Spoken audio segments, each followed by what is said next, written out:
A quiet revolution just happened on social media, and what it revealed will shake every Indian to their core. When a major platform recently enabled location tracking features, something extraordinary surfaced. Hundreds of accounts spreading hatred against India, fueling caste divisions, attacking Hindu culture, were suddenly exposed. And the truth? They weren't even operating from Indian soil. Pakistan, Bangladesh, parts of Asia, even corners of the world nobody expected. A coordinated campaign, a digital conspiracy. A war waged not with weapons, but with words.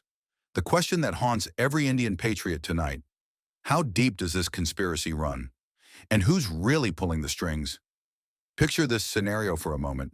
Accounts pretending to represent Indian voices, handles claiming to speak for Indian communities, but behind the screens, foreign operators with one singular mission: destabilize India from within. These weren't random trolls. These were sophisticated operations. Multiple username changes to hide their tracks. Coordinated messaging to amplify division. Professional execution designed to tear apart India's social fabric. The pattern became crystal clear once location data went live. Pro-divisive content, anti-national rhetoric, caste-based hate speech, all originating from beyond India's borders. This wasn't accidental. This was warfare in the digital age. And the world needs to understand something crucial.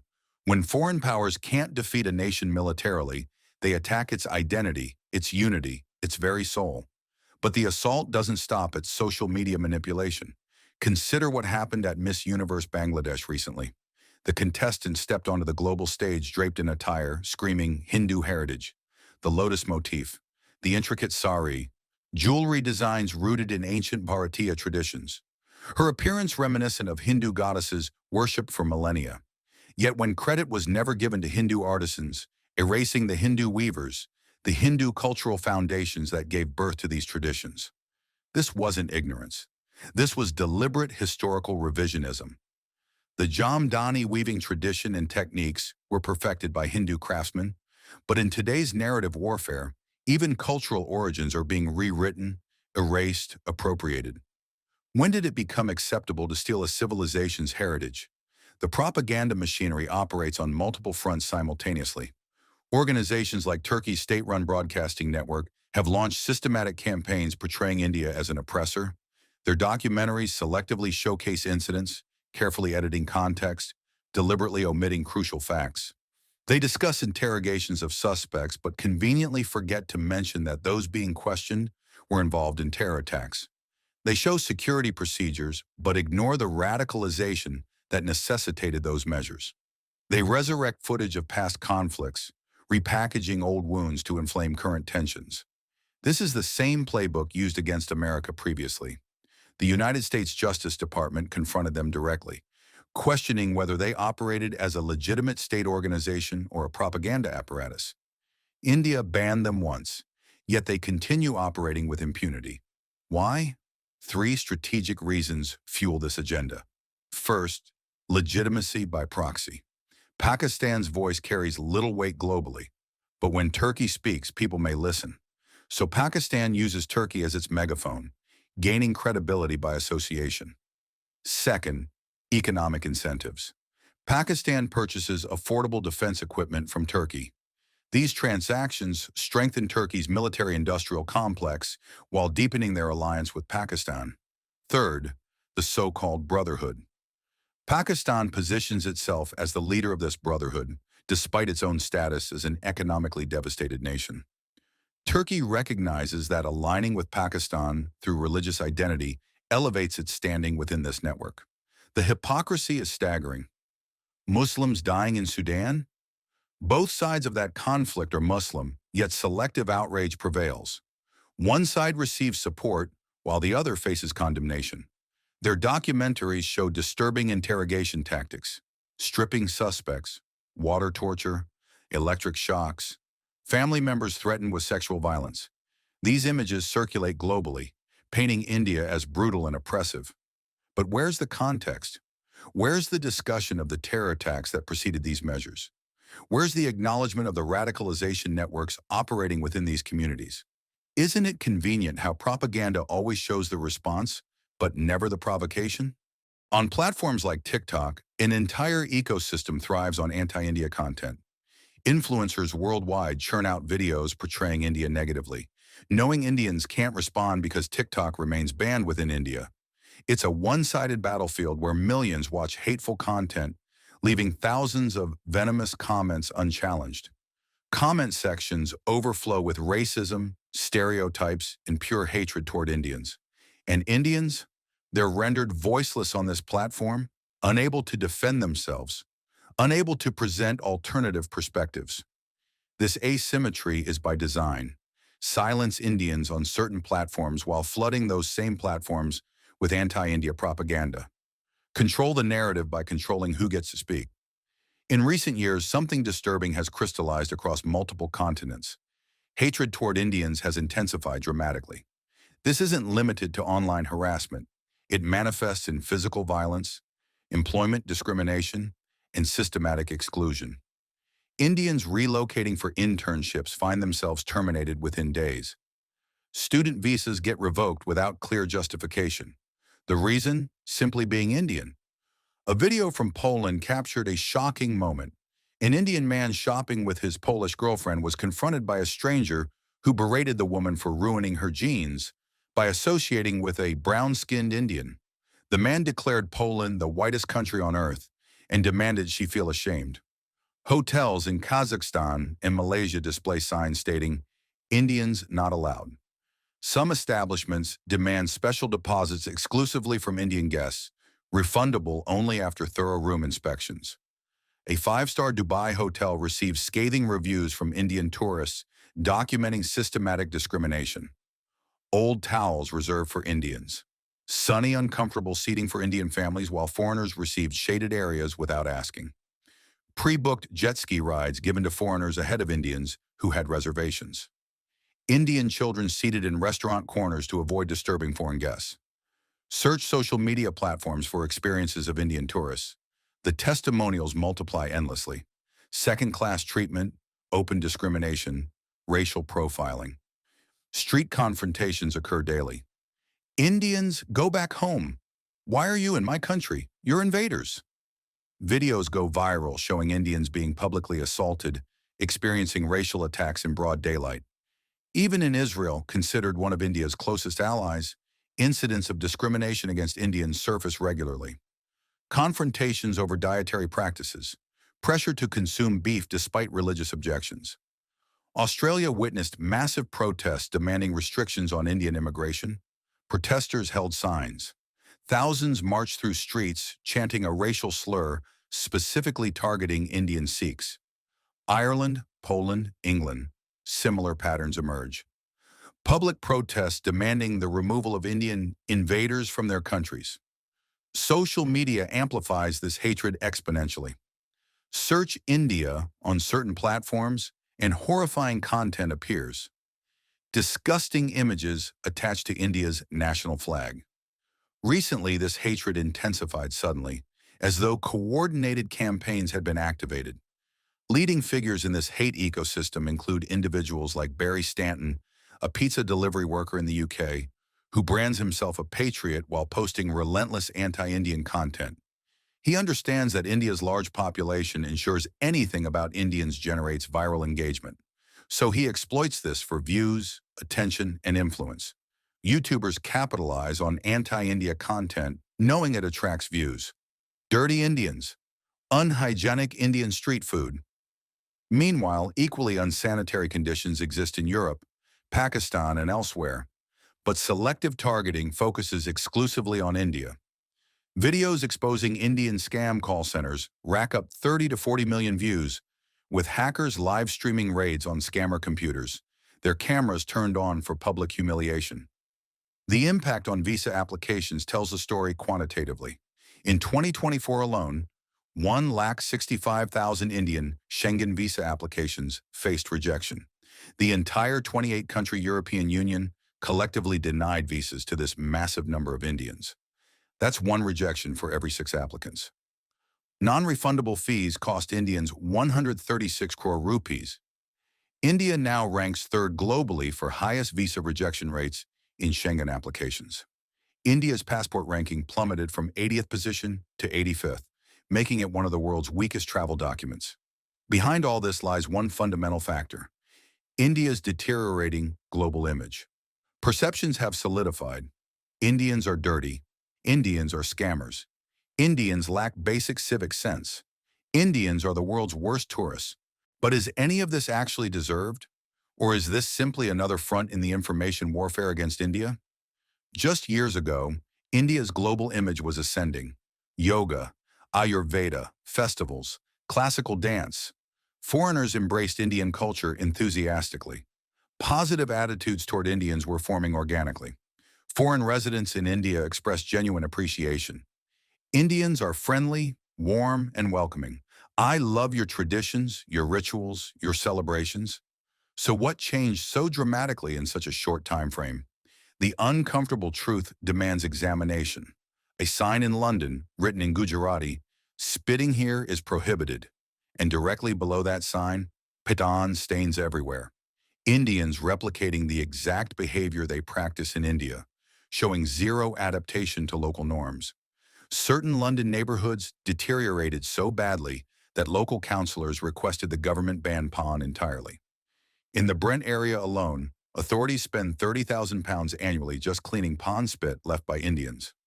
Worse violations occurred, ones too explicit to fully display due to platform guidelines. Indians filmed multiple times openly urinating or defecating in public spaces across foreign cities. These aren't isolated incidents. These are patterns documented repeatedly across multiple countries. The puzzling aspect? Most Indians traveling abroad on work visas are educated, financially comfortable individuals.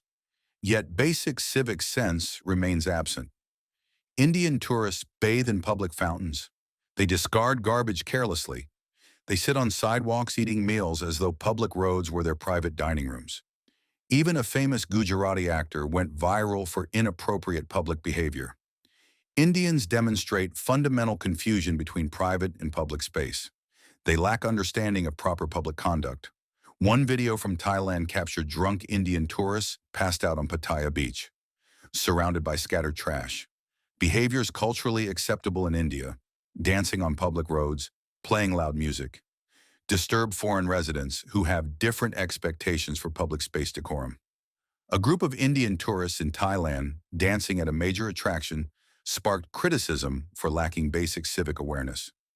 Toronto witnessed Indian men playing loud music and dancing on streets, creating what locals considered public disturbances. Then come the crimes: public intoxication and spectacles. Indians caught stealing from malls and hotels. Indians publicly harassing women. An Indian YouTuber named Malik recently went viral for making vulgar comments about a Turkish woman, recording himself explaining explicitly what he wanted to do to her. He filmed this, edited it, and uploaded it with complete confidence. Turkish police arrested Malik. Western media covered the story extensively. Indian media condemned him severely, but the damage had already occurred. Because of one individual, the entire nation faced embarrassment. Every day, lakhs of Indians travel internationally. Each one carries India's reputation in their hands. One viral video can justify another Indian's visa rejection, and forget treatment abroad. Consider how India treats its own guests. Atithi Devo Bhava teaches that guests are divine, yet foreign women face deliberate assault during holy celebrations. White foreigners get mobbed for selfies. Foreign tourists treated like walking ATMs, constantly pressured for money. What does this behavior communicate about Indian culture to the watching world? It's never too late for transformation. If seriousness is applied, hatred toward Indian tourists could decrease within years. China proved this conclusively. Before 2015, Chinese tourists faced identical perceptions as Indians do now. They were considered uncivilized and unhygienic. Videos from that era show Chinese tourists literally rushing buffet lines like stampedes, creating public disturbances, being evicted from hotels for unhygienic eating habits, fighting with flight crews mid-air. Chinese superstitions led to bizarre incidents: tourists throwing coins into airplane engines for good luck rituals. Imagine the global headlines that generated. Because of a handful of tourists, all Chinese people's reputations suffered. Until 2015, Chinese led the rankings as the world's worst tourists. Then the Chinese government implemented comprehensive reforms. Creative but strict measures transformed their global image. First, a national blacklist was created for every tourist who misbehaved internationally. This list circulated to every government and private tourism agency, airline, and hotel. Blacklisted individuals received 2 to 5 year travel bans. Some cities even banned blacklisted tourists from high-speed trains and domestic hotel bookings. Second, airlines distributed mandatory magazines containing basic travel etiquette, do's and don'ts that passengers had to read. Third, airlines received explicit instructions to report any misbehaving Chinese citizens directly. Fourth, and most powerfully, blacklisted names became publicly available online. The embarrassment of public shaming proved incredibly effective. This actually worked. Within just 5 years, when China's National Tourism Administration surveyed 3,650 people from 10 major countries, including the United States, United Kingdom, France, and Japan, 50% reported that Chinese tourist behavior had considerably improved. Massive improvement in less than half a decade. Meanwhile, India's situation continues worsening. Last year's video showed a man putting price tags on female tourists. You're worth 150 rupees, this one 200, that one 500. India already ranks poorly on the Women's Safety Index. News of foreign tourists being raped in India emerges regularly. And amidst this, such obscene jokes? What message does this send to international media about Indian society's mentality toward women? Recently, a man was arrested for inappropriately touching 2 female Australian cricketers visiting India for the World Cup. This video has likely hurt many Indian sentiments. The reality is that not all Indians behave this way. Far from it. The Indian diaspora ranks among the world's most successful and respected communities. Indians serve as doctors, scientists, CEOs, and innovators across the globe. Thousands of reasons exist to feel pride in Indian achievements. But pride and denial are fundamentally different concepts. Being proud means acknowledging strengths. Hiding flaws means enabling weakness. If Indians themselves cover up these problems, they unintentionally promote the very mentality that damages India's reputation. The solution is remarkably simple: awareness. Become aware that this represents a genuine, serious problem requiring collective action. Become aware that when traveling internationally, one doesn't merely represent themselves, they represent the entire nation of India. Become aware that one person's mistake can destroy an innocent Indian's years of hard work and dreams. If China accomplished this transformation, why can't India? But here's what makes this entire situation even more complex. While some Indians genuinely damage their country's reputation through poor behavior, a massive coordinated propaganda campaign simultaneously works to magnify these issues, distort context, and weaponize every Indian mistake for maximum damage. Social media accounts operating from hostile nations specifically hunt for negative Indian content. They amplify it. They strip context. They present isolated incidents as representative of all Indians. State-sponsored media organizations in countries hostile to India dedicate resources to producing anti-India documentaries, carefully editing footage to present the worst possible portrayal of Indian society. International influencers realize that anti-India content generates engagement, so they systematically target India, knowing that India's large population guarantees viral reach. This creates a vicious cycle. Some Indians behave poorly abroad. Propaganda networks amplify these incidents disproportionately. This creates negative perceptions, which leads to discrimination against all Indians, which breeds resentment, which sometimes manifests in more poor behavior. Breaking this cycle requires action on multiple fronts simultaneously. 2 battles are being fought simultaneously. One battle requires Indians to genuinely improve behavior, demonstrate civic sense, respect local cultures, and represent India with dignity wherever they go. The other battle requires exposing and countering the coordinated propaganda campaigns designed to destroy India's image, regardless of ground realities. Both battles matter. Both demand attention. Both require action.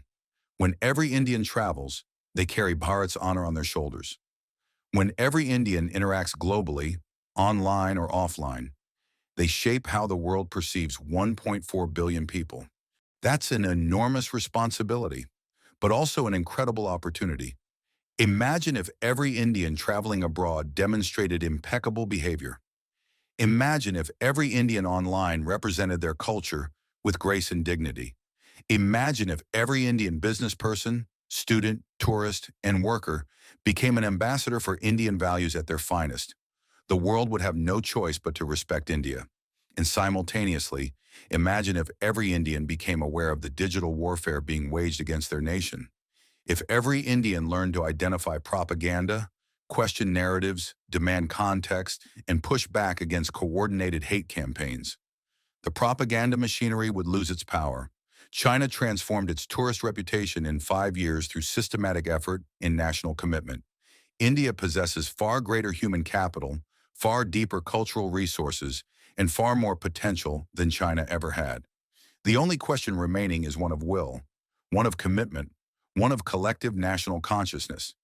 Because the truth is this, India isn't just fighting to improve its tourist reputation or passport rankings.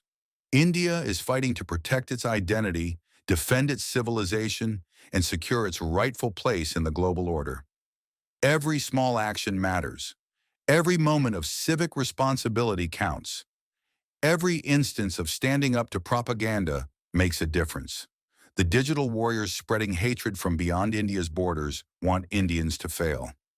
They want Indians to behave poorly so they can film it. They want Indians to feel ashamed so they lose their confidence.